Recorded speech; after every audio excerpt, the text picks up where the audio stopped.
So now comes the another term called strain. Normal रोज़मर्रा की भाषा में हम समझते हैं स्ट्रेन का मतलब खिंचाव होता है। खिंचाव कितना खिंच गई कोई बॉडी, तो हम ये मान के चलते हैं कि स्ट्रेन एक लेंथ होगा। नहीं, strain ratio of two lengths है, तो इसका कोई यूनिट नहीं होता, ये यूनिटलेस है। ठीक है, तो इसकी डेफिनेशन ऐसे होगी, when a force is applied on a body it gets deformed.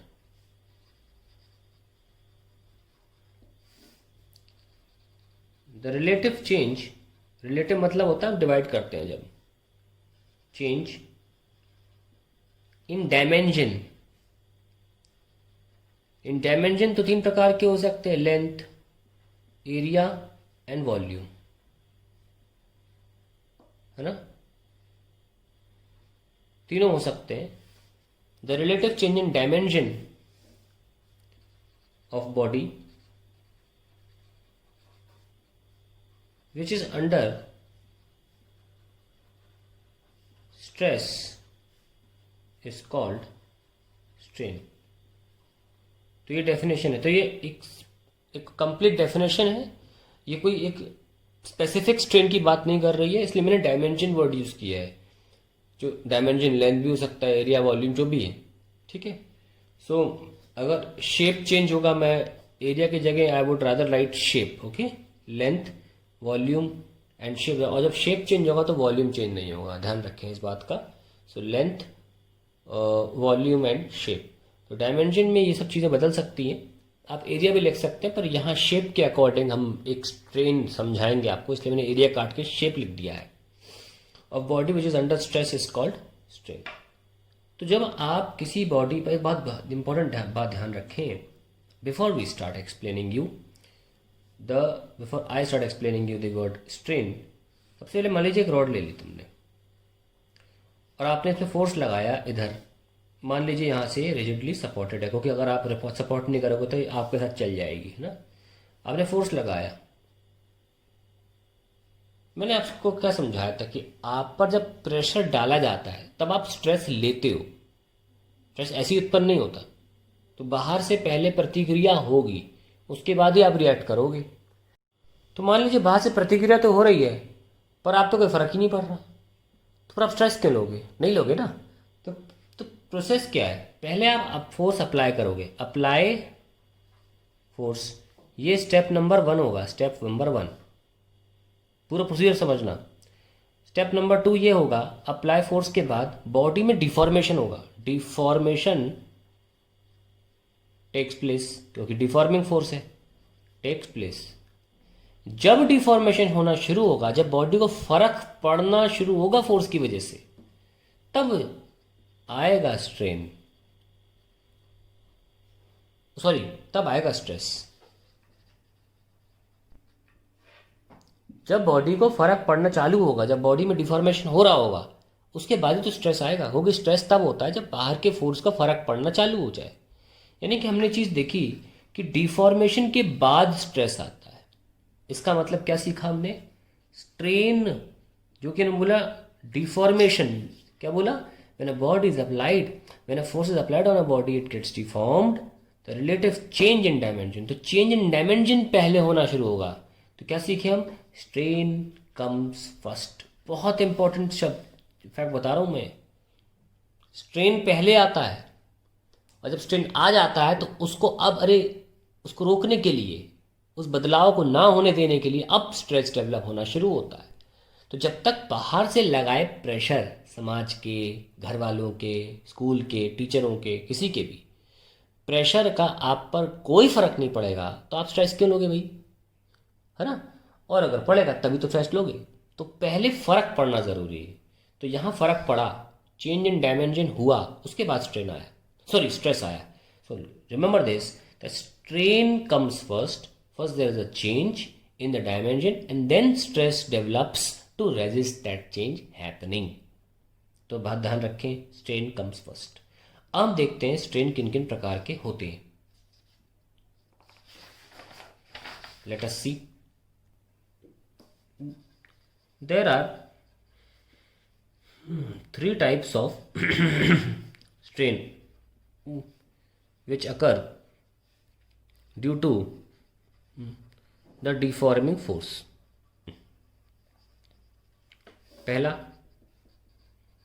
Longitudinal strain, ठीक है, तो लिख सकते हैं। और ध्यान रखना, मैंने बोला था स्ट्रेन की कोई यूनिट नहीं होती, it's a relative change, okay. So it is the ratio of the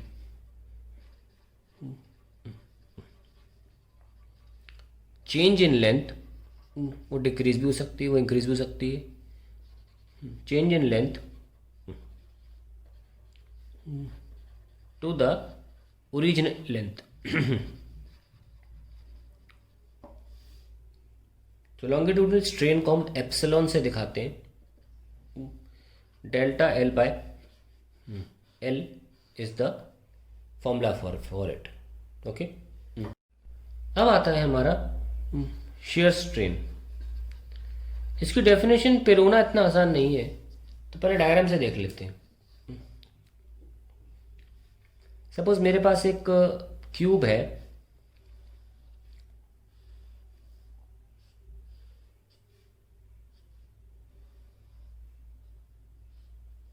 ठीक है, ये क्यूब है मेरे पास। नाउ इसको मैं थोड़ा सा कलर्ड पेन से इंपॉर्टेंट चीज़ें मार्क कर देता हूँ, जैसे कि ये ए बी सी डी, और ये जो है ये ऐसे मैंने रेड कलर से मार्क कर दिया। क्या दिखाता है ये फिक्स्ड प्लेन है, ये मूव नहीं करेगा। क्योंकि हम फोर्स जो है ना शेयरिंग अंदाज में लगाएंगे, टेंजेंशियली ऐसे, तो ये मूव कर सकता है ना, इसको फिक्स कर दिया। अब जब शेयरिंग अंदाज में लगाओगे तो होगा क्या, लेट अस सी। आपने इधर इस तरीके से फोर्स लगाया, शेयरिंग टेंजेंशियल फोर्स, तो ऊपर की लेयर थोड़ी सी अपनी जगह से हट जाएगी।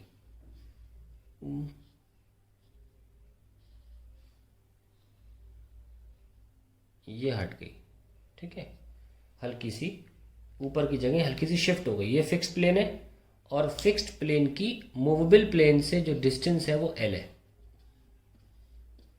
और जितना ये मूव कर गया है उसको हम, जितना ये मूव कर गया है ये पोर्शन, ये एक्स है, okay, this distance is x.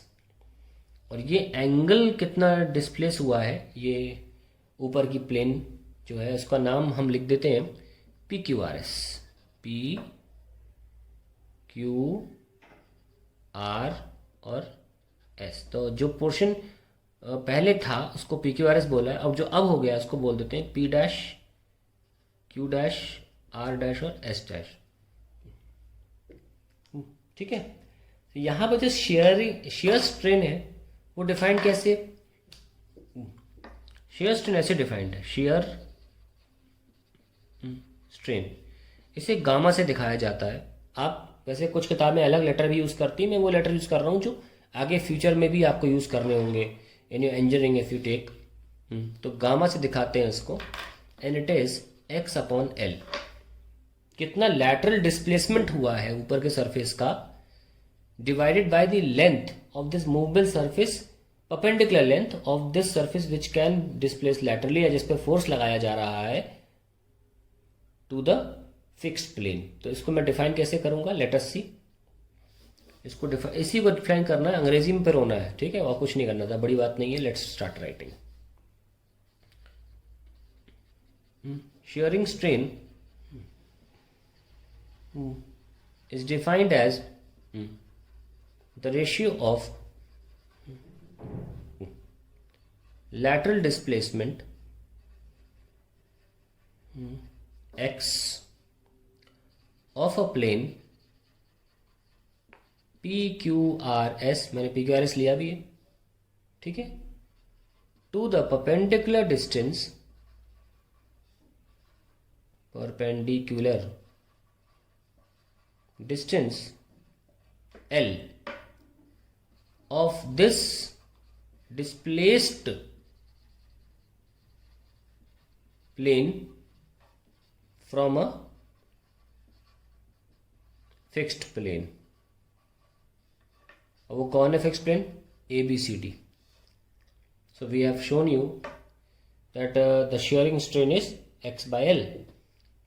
ना अगर आप नोटिस करें तो एक्चुअली में थीटा के सामने वाला परपेंडिकुलर x है और ये बेस है, तो हम ये बोल सकते हैं that tan theta is equals to x by l। अब क्योंकि ये बहुत ही छोटे एंगल्स होते हैं तो ऐसे केसेस में tan थीटा थीटा के बराबर होता है, तो थीटा x by l हो जाएगा। तो हम इसको एक और तरीके से भी डिफाइन कर सकते हैं, अगले पेज पे लिख लेते हैं किस तरीके से हम और डिफाइन कर सकते हैं, क्योंकि अब थीटा के फॉर्म में भी आ गया है। Let us right in terms of theta, और बिल्कुल सही डेफिनेशन भी मानी जाएगी वो। shearing strain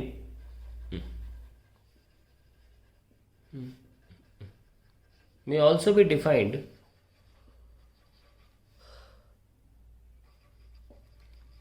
as the angle through which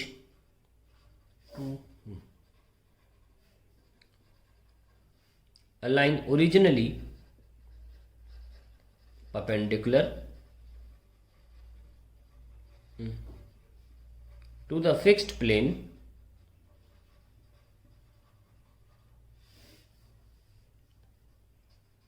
turns on the application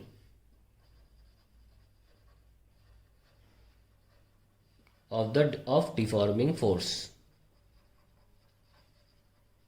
तो वही बोला ना कि वो लाइन जो है,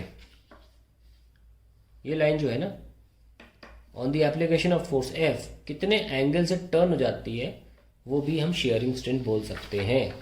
तो shearing strain is also defined as the angle through which a line originally perpendicular to the fixed plane turns। तो यानी कि एक एंगल भी हो सकता है। ध्यान रखें, shearing strain is in radian, ये भूलना नहीं, ये जो भी आएगा रेडियन में आएगा। ओके, अगर एंगल फॉर्म में डिफाइन करें तो। Next comes volumetric strain. मैं ए बी से लेकर चल रहा हूँ कि नंबर 1 2 3 1 2 3 चल रहा है, तो next comes third volumetric strain.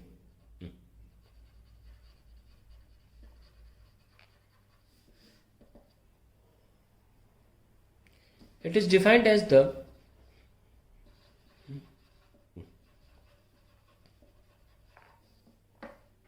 change in volume to the original volume। That's it।